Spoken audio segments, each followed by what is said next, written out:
नमस्कार, प्रॉपर्टी बाजार में आपका स्वागत है।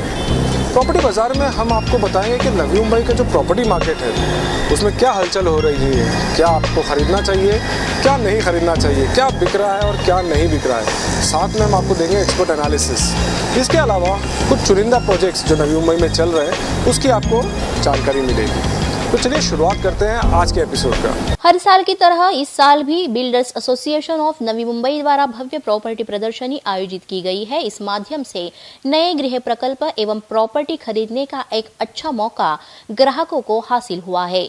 देखा जाए तो बिल्डरों द्वारा नवी मुंबई, पनवेल, उरण, खोपोली साथ ही नजदीकी इलाके में कई गृह प्रकल्पों का निर्माण किया गया है, जहां आम लोगों के बजट के गृह प्रकल्पों से लेकर महंगे गृह प्रकल्पों की प्रदर्शनी में शामिल है।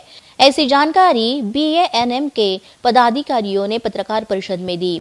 इस एग्जीबिशन में सबसे ज़्यादा खासियत रही कि न्यू बॉम्बे के अंदर हर एग्जीबिशन के अंदर पब्लिक आती है, फुल फोर्स से आती है। 2-3 लाख 4 लाख पब्लिक आती है। अभी पब्लिक आती है उनको अफोर्डेबल का एक बड़ा सेक्टर जो 4-6 महीने में अगर नैना आ गया तो नैना के अंदर अफोर्डेबल मतलब 3,000 से लेके 6,000 के अंदर फ्लैट जो नामुमकिन था नवी मुंबई में मिलने का वो मुमकिन हो जाएगा। डिपेंड ऑन जो नैना का है जो रूल्स एंड रेगुलेशन वो जल्दी से जल्दी मंत्रालय से पास करा के लेना चाहिए, CM के पावर्स में पास कराना चाहिए, ताकि यहाँ पे अफोर्डेबल हाउसिंग का बहुत बड़ा सेक्टर यहाँ पे खुलने वाला है और आम पब्लिक को इसको बहुत बड़ा फ़ायदा हो सकता है। देखिए, नवी मुंबई में जैसे कई सालों से हम लोग बोलते आए कि एयरपोर्ट आएगा और मेट्रो रेल आएगा, ये सब सपने अभी पूरे होते दिख रहे हैं। और नेक्स्ट ईयर में जैसे कि नवी मुंबई इंटरनेशनल एयरपोर्ट का काम भी चालू हो रहा है, तो उस वजह से इस एग्जीबिशन में काफ़ी उम्मीद है कि मुंबई से और NRIs का काफ़ी अच्छा रिस्पॉन्स इस एग्जीबिशन को मिलेगा। और जैसे कि नैना के वजह से और काफ़ी सारी एरियाज़ जो पनवेल साइड में है वहाँ कुछ टाउनशिप्स नई लॉन्च हुई है। सो पनवेल मार्केट एक नया प्लेटफॉर्म बायर्स के लिए आया है। उनके लिए अपॉर्चुनिटी ऐसा है कि स्मार्ट सिटी और जो इंटरनेशनल एयरपोर्ट है वो जो बनने से पहले जो प्रॉपर्टी उनको जो मिलेगी वो चीज़ आने के बाद इट विल बी वो अपने बजट से बाहर हो जाएगी। तो जो भी न्यू बॉम्बे में अफोर्ड नहीं कर सकते हैं जो, और जिसको बॉम्बे के नज़दीक रहना है, तो new Bombay is a best option उनके लिए। BANM के प्रॉपर्टी प्रदर्शनी में लगभग 150 बिल्डर्स हिस्सा लेकर अपने गृह प्रकल्प पेश करेंगे। ग्राहकों के लिए ये प्रदर्शनी निश्चित रूप से फायदेमंद साबित होगी, ऐसा विश्वास आयोजकों ने जताया है। हम नहीं सोचते हमारा ये एंड यूज को कैसे इंफॉर्मेशन मिले, कैसे उनके पास में ईजीएस्ट वे में इंफॉर्मेशन कंपैरिजन और वो फाइनली हैप्पीली और without any hassle end user deal complete कर सके, वो प्लेटफॉर्म के लिए हम BANM के माध्यम से ये एग्जीबिशन करते हैं। मुनाफा होना, सेल होना, वो that is a by product, that is not our and product. महानगर पालिका जिधर भी आती है उधर इंफ्रास्ट्रक्चर मिलता है और मेंटेनेंस होता है उनका।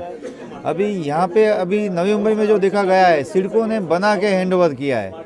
खाली वहाँ पे हम लोग ये जानना चाह रहे हैं कि वो खुद बनाएंगे या सिडको बना, क्योंकि ये जो डेवलपमेंट चार्ज वगैरह रिकवरी होगा वो सिडको करेगी, नैना एरिया में जो चार्जेस होगा सिडको करेगी। तो हमारे लिए एक क्लैरिफिकेशन चाहिए कि ये सिडको बना के देगी या खुद बनाने वाली है। ग्राहक को ये अपॉर्चुनिटी मिलती है कि कहाँ बुक करना चाहिए, कौन से प्रोजेक्ट में लेना चाहिए। हर वेरिएशन प्रोजेक्ट देखने को मिलता है। सो जहाँ प्रोजेक्ट कौन सा अच्छा है, कौन से क्रिएटिव है, वो देख के क्लाइंट ले सकते हैं। इसके लिए एग्जीबिशन में ज़्यादा ये मूवमेंट होती है। इस पत्रकार परिषद में BANM के अध्यक्ष धर्मेंद्र कारिया, सेक्रेटरी हरीश छेड़ा, वाइस प्रेसिडेंट मनीष भतीजा, BANM के पूर्व अध्यक्ष देवांग त्रिवेदी, भूपेंद्र शाह आदि मान्यवर मौजूद थे। बहुत ही ज़बरदस्त ये एग्जीबिशन प्लान किया जा रहा है। मेक श्योर कि आप उसमें ज़रूर जाएं। एक ही छत के नीचे, एक ही रूफ के नीचे इतनी ज़्यादा वैरायटी, आप अपनी पसंद के हिसाब से, अपने बजट के हिसाब से फ्लैट चूज़ कर सकते हैं।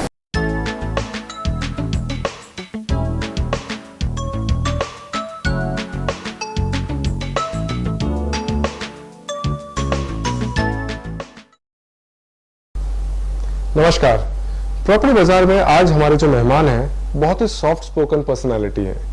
नवी मुंबई में builders association of Navi Mumbai के अभी प्रेसिडेंट हैं। लोहाना समाज के प्रेसिडेंट वो पिछले 3 साल से रहे हैं और चॉइस ग्रुप के मैनेजिंग डायरेक्टर श्री धर्मेंद्र कारिया साहब। कारिया साहब, बहुत बहुत स्वागत है आपका प्रॉपर्टी बाजार प्रोग्राम में।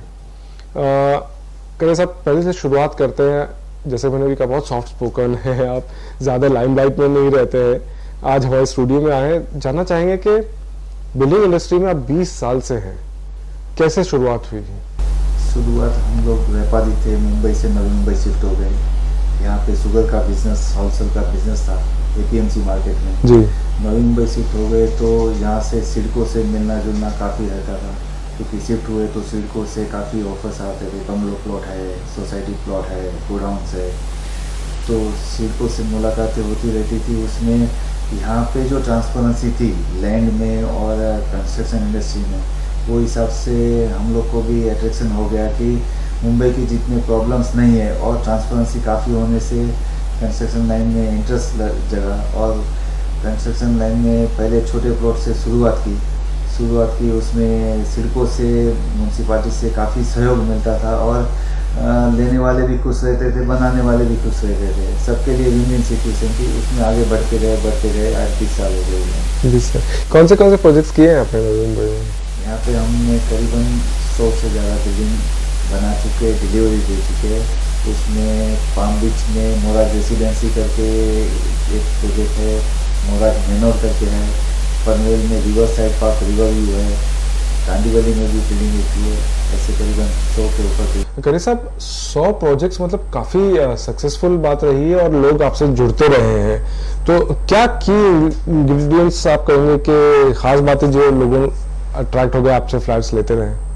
सबसे अहम बात है कि हम छोटे फ्लैट बनाते थे, शुरुआत से हम लोग छोटे फ्लैट में काफ़ी इंटरेस्टेड थे और बजट करीबन 5 लाख से 15 लाख के काफ़ी फ्लैट्स बनाए।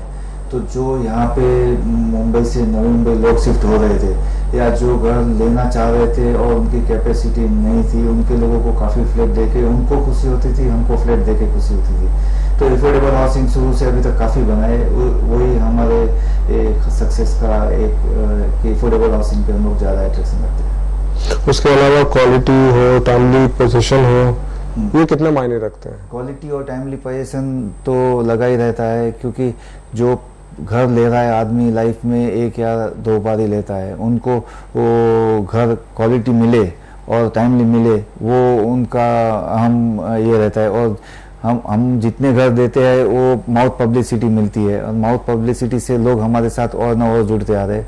तो हमारा सबसे टारगेट यही रहता है कि अच्छा घर बना के देवे और टाइमली देवे और एफोर्डेबल हाउसिंग में ज़्यादा कॉन्सेंट्रेट करें। तो सर आप जैसे कह रहे हैं कि 20 साल से यहाँ पे नवी मुंबई में आप जुड़े हैं इस इंडस्ट्री से, काफ़ी अप्स एंड डाउन्स भी देखे होंगे, क्योंकि 95 के बाद काफ़ी रिसेशन का भी सामना करना पड़ा, फिर तेज़ी आई, फिर अब प्लेटो हो गया है।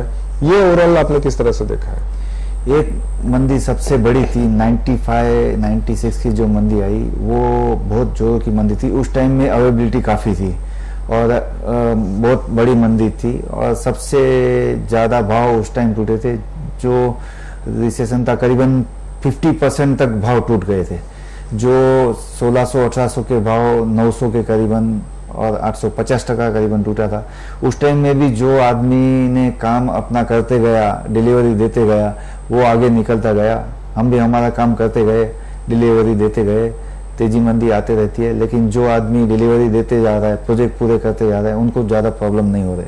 यानी जिन्होंने काफ़ी हाइप कर चुके थे, रेट बहुत ज़्यादा बढ़ा दिए थे, उनको ज़्यादा इफेक्ट हुआ इसमें। रेट बढ़ा के साथ में जो आदमी वहाँ रुक गया या डिलीवरी नहीं दे पाया, उनको ज़्यादा तकलीफ हो गई। जो प्रोजेक्ट ख़त्म करते गए, डिलीवरी देते गए, उनको तकलीफ इतनी नहीं हुई, तेजी मंदी उनको इतनी नहीं लगती।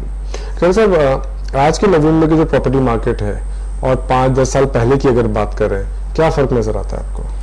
5-10 साल पहले हम काफ़ी कंफर्टेबली बिजनेस करते थे, आज हमको भी तकलीफ हो रही है। 5-10 साल पहले ग्राहक आते थे, खुशी से लेके जाते थे, हर वीक में डील करते थे। आज ग्राहक कम दिखते हैं, डील कम हो रही है, ये भाव काफ़ी बढ़े हुए हैं, अवेलेबिलिटी काफ़ी कम है। तो अभी आने वाला पीरियड वापस वही पुराना पीरियड शुरू हो रहा है, तो हमारे लिए फिर खुशी की बात आ रही है कि नज़दीक में वापस प्रोडक्शन का पीरियड शुरू हो रहा है। फिलहाल आप real estate market Navi Mumbai का किस तरह से देख रहे हैं? फिलहाल मार्केट स्टेगनेंट है, मार्केट ना ऊपर जा रहा है ना नीचे जा रहा है, स्टेगनेंट हो चुका है मार्केट यहाँ पर। क्या कारण है आपको लगता है? भाव बढ़े हुए काफ़ी है, इस हिसाब से ग्राहकी कम है और ग्राहकी कम है, इस हिसाब से वॉल्यूम भी कम है और अवेलेबिलिटी कम है। सिडको के पास लैंड काफ़ी कम बची है तो टेंडर काफ़ी कम निकलते हैं। टेंडर कम निकलते हैं तो सामने प्रोडक्शन भी कम हो रहा है, ग्राहकी भी कम है, प्रोडक्शन भी कम है। आने वाला पीरियड में नैना शुरू हो जाएगा, जैसे हमारे पास जानकारी मिली है महीने 1.5 महीने में, तो वापस से जो पुराना साइकिल था, जो एफोर्डेबल हाउसिंग का पीरियड था, वो वापस शुरू हो रहा है। तो हमारे लिए खुशी की बात है, नैना 1-1.5 महीने में हो जाएगी, ऐसी उम्मीद है। खैर साहब, अभी काफ़ी एक थिंकिंग भी है बायर्स में कि वेट एंड वॉच की जो पॉलिसी कही जाती है कि भाई थोड़ा रुक जाते हैं, शायद रेट्स गिरेंगे तब फिर हम खरीदेंगे, ऐसा कुछ आपको दिख रहा है? रेट गिरेंगे तो नहीं, क्योंकि यहाँ पे अवेलेबिलिटी नहीं है और आगे जो मार्केट खुलेगा वो थोड़ा लंबा होगा। लंबा होने के कारण वहाँ भाव ऑलरेडी नीचे ही रहते हैं, नीचे बोले तो 4000 की रेंज में वहाँ काफ़ी माल खुलेगा। यहाँ पे भाव गिरने की उम्मीद नहीं दिख रही हमें। यानी प्रॉपर जो नवी मुंबई के जो प्राइम एरियाज है, यहाँ पे आपको कोई नजर नहीं आ रहा है? यहाँ पे भाव गिरने की क्योंकि यहाँ पे अवेलेबिलिटी नहीं है, जहाँ अवेलेबिलिटी नहीं वहाँ पे भाव नहीं गिरते। और जो आउटस्कर्ट्स है या पनवेल के बाहर के एरियाज में आपको? पनवेल की बाहर के एरिया में वापस से जो नवी मुंबई शुरू हुई थी और जो अवेलेबिलिटी थी और जो लोग रह गए, उनके लिए वापस से आशा का किरण है। सिडको इंफ्रास्ट्रक्चर देने वाली है तो ये मार्केट भी अभी बहुत रिजनेबल रेट से खुलेगा। 3,500 से 4,500 में काफ़ी प्रोजेक्ट्स आएंगे, तो जो लोग नवी मुंबई की बस मिस कर गए हैं उनके लिए फिर अपॉर्चुनिटी आ रही है। नैना खुल रहा है, उसमें सबको घर ले लेने की सजेशन है। जो बस मिस हो गई है वापस से वहाँ पे कैच कर सकते हैं। खैर साहब, डेवलपर्स का और सिडको का बहुत अजीब रिश्ता रहा है, लव एंड हेट का। काफ़ी नाराज भी होते हैं डेवलपर्स के, भाई सिडको काफ़ी पॉलिसीज है, डिले करें। जैसे नैना की बात करें, काफ़ी समय से चल रहा है, अभी जो पायलट प्रोजेक्ट का आईडीपी है उसका भी अभी तक परमिशन नहीं आया है, वहाँ भी काफ़ी सालों से कोई परमिशंस नहीं दी जा रही है, उसके बारे में बताइए। लास्ट 3 साल से नैना प्रोजेक्ट सिडको के साथ हमारी मीटिंग होते रही है, उसमें सजेशन ऑब्जेक्शन हो गया, काफ़ी कुछ आगे बढ़ चुका है। लेकिन जितना जल्दी गवर्नमेंट ये स्कीम पास करेगी उतनी जल्दी अफोर्डेबल हाउसिंग अवेलेबल होगी। और अफोर्डेबल हाउसिंग गवर्नमेंट का प्राइम टारगेट है। मोदी साहब का 2022 तक हाउसिंग फॉर ऑल का नारा है। सीएम साहब ने भी बताया कि सबको घर मिले, ऐसी स्कीमें आनी चाहिए। जैसे ही नैना स्कीम पास हो जाती है, अफोर्डेबल हाउसिंग काफ़ी मात्रा में अवेलेबल हो जाएगी और गवर्नमेंट का जो टारगेट है वो वहाँ पे थ्रू हो सकता है। बट जैसे मैंने कहा कि डिले होते जा रहा है काफ़ी, इससे क्या फ़र्क पड़ रहा है? डिले होने से अफोर्डेबल हाउसिंग का प्रोडक्शन रुका हुआ है, तो जो अफोर्डेबल घर खरीदने वाले हैं उनको घर नहीं मिल पा रहा है। और ये बिल्डरों के हाथ में नहीं है, स्कीम गवर्नमेंट के हाथ में है। जितनी जल्दी गवर्नमेंट पास कर ले, सब बिल्डर रुक के तैयार होकर बैठे हैं। जैसे स्कीम पास होती है सब लोग अपना प्रोजेक्ट शुरू करने की तैयारी में। ये जो नैना एरिया जैसा आप बात करें, काफ़ी वर्जिन एरिया है, काफ़ी बिल्डर्स ने यहाँ पे जगह भी ली है, लेकिन परमिशंस नहीं मिल रहे हैं, रुक गए हैं, ये भी काफ़ी कंप्लेंट्स आते हैं। लास्ट 3 साल से वहाँ पे करीबन 25 फाइलें ही पास हुई है। हमारी रिक्वेस्ट है गवर्नमेंट से कि जल्दी से जल्दी, ये स्कीम के कारण रोकी गई है, जल्दी से जल्दी स्कीम पास कर दी जाए तो प्रोजेक्ट शुरू हो पाए, और प्रोजेक्ट शुरू हो पाए तो काफ़ी अफोर्डेबल हाउसिंग मिलेंगी। वो गवर्नमेंट को एक रिक्वेस्ट है, जल्दी से जल्दी नैना स्कीम पास की जाए। और जो हाउसिंग की बात करें, अभी हाल ही में चीफ मिनिस्टर साहब ने अनाउंस किया गवर्नमेंट की पॉलिसी के जो परमिशन सैंक्शंस लेने पड़ते हैं उसमें रिडक्शन कर दिया है। 90 डेज का एक टाइम लिमिट दिया है कि इसके अंदर परमिशंस दे दी जाएंगी जो साल लग जाते हैं। उसको आप किस तरह से देखते हैं? क्योंकि अभी फिलहाल तो बीएमसी में किया, तो कह रहे हैं कि हम पूरे महाराष्ट्र में इम्प्लीमेंट करेंगे। इस अनाउंसमेंट को आप किस तरह से देखते हैं? अच्छी अनाउंसमेंट है, लेकिन अभी तक हम लोग ऐसी अनाउंसमेंटें सुनते आ रहे हैं, हमारे तक ऐसी अनाउंसमेंट का लाभ कभी भी मिला नहीं है। स्कीम करीबन 1.5-2 साल सीसी में लग जाते हैं। जितनी जल्दी ये लोग इम्प्लीमेंट करेंगे उतनी जल्दी हाउसिंग स्टॉक अवेलेबल होगा। हाउसिंग स्टॉक अवेलेबल होगा तो भाव बढ़ने की गुंजाइश नहीं बचेगी उसमें। प्रॉब्लम्स कहाँ आते हैं? क्योंकि गवर्नमेंट इंटेंशन दिखा रही है, अब पर इम्प्लीमेंटेशन में प्रॉब्लम क्यों आते हैं? इतने ऊपर से जो जीआर वगैरह बनते हैं, ऊपर से जो इंस्ट्रक्शन आती है, नीचे उतनी जल्दी इम्प्लीमेंट नहीं हो रहे, और ट्रांसपेरेंसी वाले इतने लॉस नीचे जल्दी नहीं आ रहे। हम खुद भी परेशान है कि ऊपर से इतने अनाउंसमेंट आ रहे हैं तो हमको इतनी जल्दी सीसी क्यों नहीं मिल रही है। कोई ना कोई कारण से रिजेक्शन मिल जाता है हमको। ब्यूरोक्रेसी को ब्लेम करेंगे इसमें? किसको ब्लेम करना वो एक बड़ा सवाल रहा है, क्योंकि जब भी हम बात करते हैं सीसी की तो वो पेपर की बात करते हैं, और पेपर की बात आती है तो उसमें दोनों तरफ ब्लेम होते रहते हैं कि आपने पेपर नहीं दिए, हम लोग बताते हैं हमने पेपर दिए हुए हैं। तो इसमें देखने का नजरिया गवर्नमेंट को बदलना चाहिए कि जो पेपर दे रहे हैं वही पेपर 2 साल बाद में अगर ठीक रहते हैं तो 3 महीने में 6 महीने में क्यों ठीक नहीं है। सही बात है। सिडको ने काफ़ी अभी कहा है कि हम ट्रांसपेरेंसी ला रहे हैं, ऑटो डीसीआर वगैरह भी उन्होंने इंट्रोड्यूस किया है कि डेवलपर्स ऑनलाइन सब सबमिट कर सकते हैं प्लान्स वगैरह और फायर सेफ्टी का वगैरह वगैरह, और उन्हें परमिशन दे दी जाएगी। वो कहाँ तक आपको लग रहा है कि फायदेमंद होगा? सिडको ने अच्छे स्टेप लिए ऑटो डीसीआर के। अभी इन ट्रांजिट पीरियड है, जो अभी फिजिकल से ऑनलाइन में ट्रांजिट हो रहे हैं, तो शुरुआत में दिक्कतें हो रही है।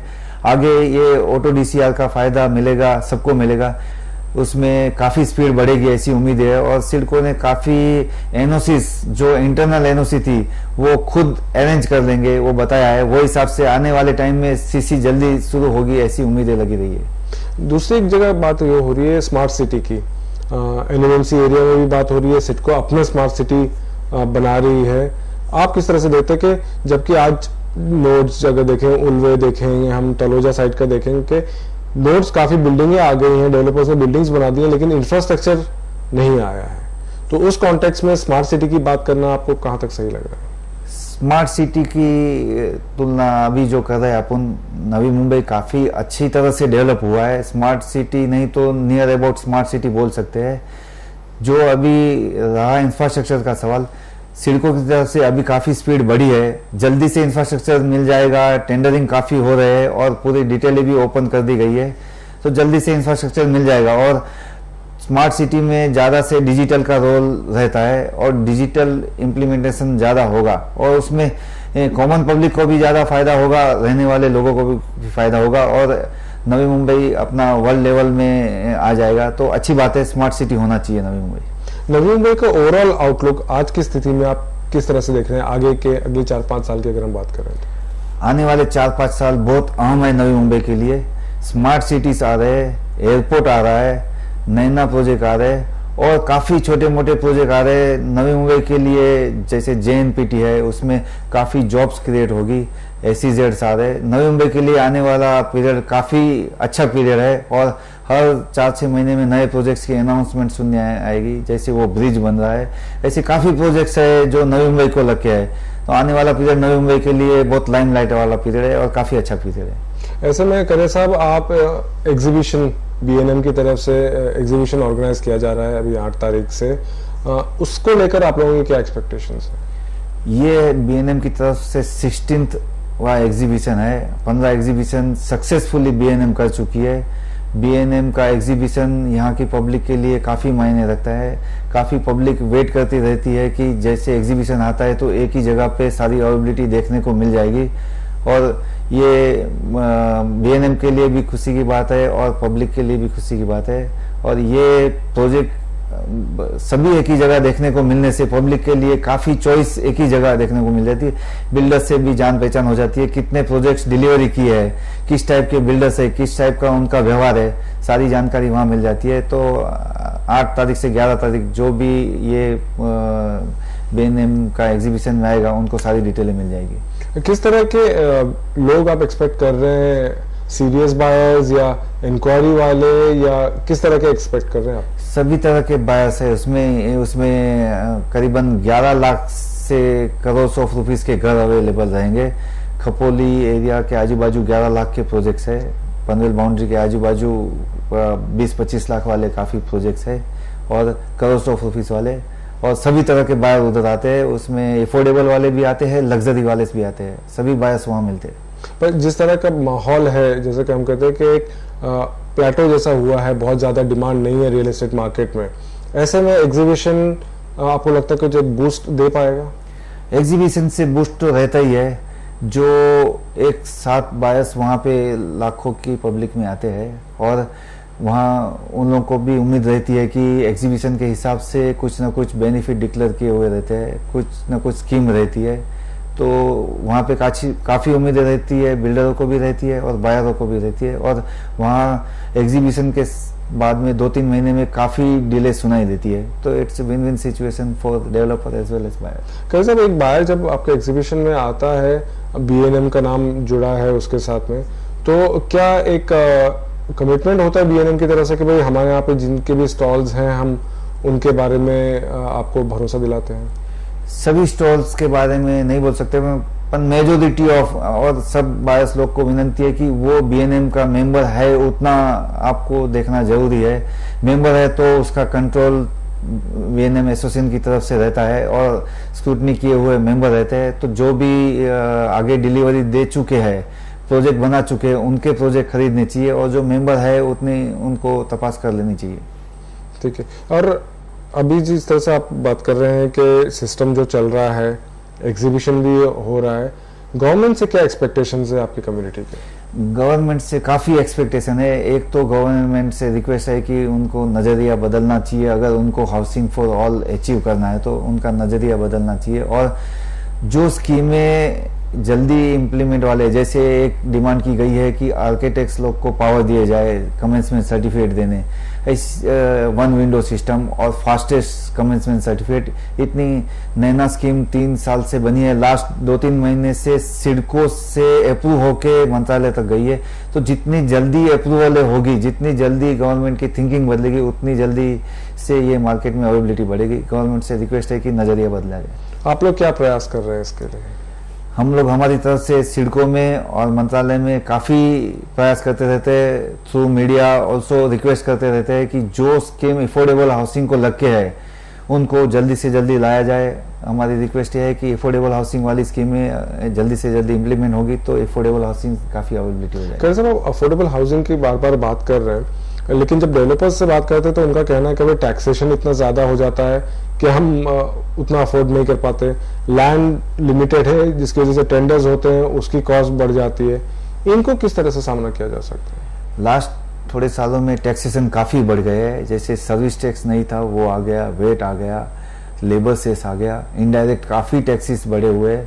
अफोर्डेबल हाउसिंग में गवर्नमेंट से रिक्वेस्ट है टैक्सेशन कम होनी चाहिए। जो अफोर्डेबल घर है उनमें ये सारी बेनिफिशियरी स्कीम आनी चाहिए। दूसरी एक स्कीम हम लोग डिमांड कर रहे हैं, ATIB इनकम टैक्स फ्री थी। जो अफोर्डेबल घर बना रहा है उनको इनकम टैक्स बेनिफिट में भी लिया जाए ताकि वो एनकरेजमेंट मिल जाए कि वो अफोर्डेबल हाउसिंग बनाए ज़्यादा से ज़्यादा। हाल ही में बात आई थी कि रेडी रेकनर के रेट्स बढ़ेंगे, फिर अभी गवर्नमेंट ने अनाउंस किया कि इस फाइनेंशियल ईयर में हम नहीं करेंगे। इसका कितना बड़ा इफेक्ट हो सकता है? अभी पूरा इंडिया में मालूम है कि प्रॉपर्टी मार्केट स्टेगनेंट है या स्लेक है। उसमें अगर रेडी रेकनर के रेट बढ़े तो उसके पैरेलल स्टैम्प ड्यूटी और काफ़ी दूसरी चीज़ें बढ़ जाती है। इस हालत में रेकनर के रेट नहीं बढ़ने चाहिए। पूरा महाराष्ट्र से, पूरे इंडिया से सबकी रिक्वेस्ट गई है। अभी ये पोस्टपोन हुआ है अप्रैल तक, लेकिन आने वाले अप्रैल में भी गवर्नमेंट को रेडी रेकनर के रेट नहीं बढ़ाने चाहिए ताकि जो अफोर्डेबल हाउसिंग और जो हाउसिंग का कॉस्ट बना रहे वो हिसाब से गवर्नमेंट को रिक्वेस्ट है कि अफोर्डेबल हाउसिंग को प्रोत्साहन देने के हिसाब से रेडी रेकनर के रेट नहीं बढ़ाने चाहिए। खैर साहब, आप ये तो आपके बिल्डर्स की तरफ से बात हुई, डेवलपर्स की बात हुई। एक इमेज ऐसा भी बना है कि भाई डेवलपर्स तो अपने मार्जिन वगैरह सब कमा लेते हैं और जो अगर बेनिफिट्स भी हैं गवर्नमेंट के या अफोर्डेबल हाउसिंग की जैसे बात करते हैं वो आम आदमी तक पहुंचाते नहीं है, वो पास ऑन नहीं करते हैं और सिर्फ अपने मुनाफे के में रहते हैं। ये एक इमेज डेवलपर्स की बनी है। डेवलपर्स की इमेज आप जो बता रहे हो वो बात सही है। हम जहाँ भी जाते हैं डेवलपर्स की इमेज हमको वो सामने दिखती है उनके बिहेवियर से, लेकिन ये बात ठीक नहीं है। कोई भी स्कीम ऐसी डेवलपर्स की बेनिफिट की स्कीम समझ के रोका जाता है, लेकिन ऐसी बात नहीं है। जो भी ये नैना स्कीम है या रेडी रेकनर के रेट नहीं बढ़ाओ या CC जल्दी दो या आर्किटेक्ट को पावर दो, ये सारे करने से भाव बढ़ेंगे नहीं और भाव बढ़ाने का हमारा कोई मकसद नहीं रहता है। हमको प्रोडक्शन में ज़्यादा इंटरेस्ट रहता है। जो प्रोडक्शन ज़्यादा करते हैं उसमें ज़्यादा घर डिलीवरी देते हैं, उसमें ज़्यादा बायर्स से हम लोग को एनकरेजमेंट मिलता है। जैसे एक अभी आपने एक APMC के कनेक्टेड आपने दाल का भाव सुना होगा, 200 रुपया हो गई। आज वो जो धंधा कर रहे थे उनका धंधा बंद हो गया है, 200 रुपया करके खुश नहीं है। ऐसे भी हमारा ये कहना है कि हमको भाव बढ़ा के या एक ही प्रोजेक्ट में पूरा नफा करने का मकसद नहीं रहता है, प्रोडक्शन में ज़्यादा इंटरेस्ट रहता है। कहीं साहब, ये तो हो गई डेवलपमेंट की बात, आपकी इंडस्ट्री की बात। आप सोशल एक्टिविटीज से भी काफी जुड़े हैं, जैसे कि हमने बताया कि लोहाना समाज से आप 3 साल से उसके प्रेसिडेंट रहे हैं। उन कुछ एक्टिविटीज के बारे में बताइए। हम लोग सोशली भी काफ़ी एक्टिव रहते हैं। मैं लोहाना समाज से, मेरा ये 3rd टेन्यूर है, 3 साल का एक टेन्यूर रहता है, मेरा ये 3rd टेन्यूर है। और सोशल एक्टिविटी काफ़ी करते रहते हैं वहाँ पे। सीनियर सिटीजन, बच्चे लोग का, लेडीज़ लोग का, और संगीत का और म्यूज़िक का काफ़ी प्रोग्राम्स हम लोग करते रहते हैं। और जो भी मेडिकल बेनिफिट्स, मतलब जो लोग एफोर्डेबल नहीं रहते, उनको, जिनको एजुकेशन का तकलीफ रहती है, उनको ऐसी काफ़ी स्कीमें हम लोग वहाँ करते रहते हैं। और सोशली भी एक हमारा जिम्मेदारी रहता है, वो हम लोग हमारे समाज के जरिए करते रहते हैं। तो जब इमेज की बात करते हैं डेवलपर्स की, तो भाई डेवलपर्स ये काम भी करते हैं और ये ज़्यादा लोगों को पता नहीं चलता है।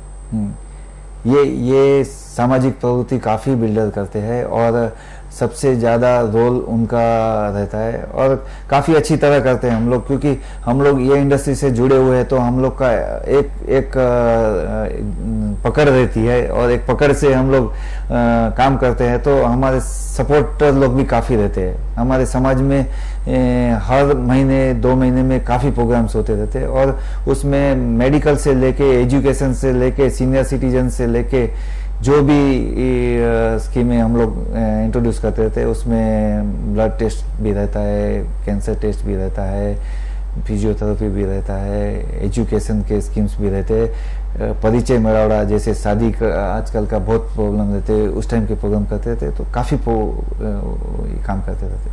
और खरे साहब, एक आखिरी और पूछ रहा हूँ कि बिल्डर कम्युनिटी में ऐसे तो हर जगह ग्रुप्स होते हैं, बिल्डर कम्युनिटी में भी कुछ ग्रुप्स हो गए, तो ऐसे कोई प्रयास हो रहे हैं कि एक साथ सब मिल जाए, अलग अलग ऑर्गेनाइजेशंस ना हो?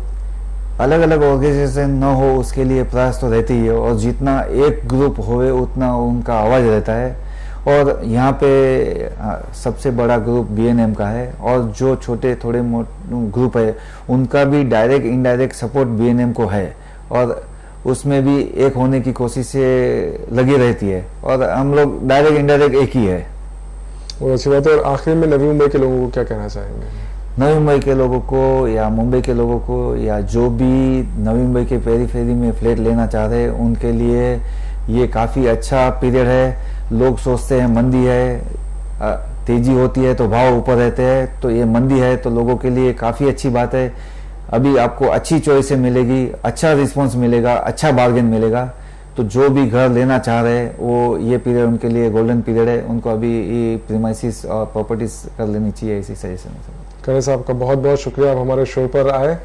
ये थे धर्मेंद्र करिया, जैसे कि मैंने कहा, बहुत ही नॉन कंट्रोवर्शियल फिगर, बहुत सॉफ्ट स्पोकन, और अपनी धीमी आवाज में उन्होंने बहुत कुछ कह दिया। Thank you. Thank you.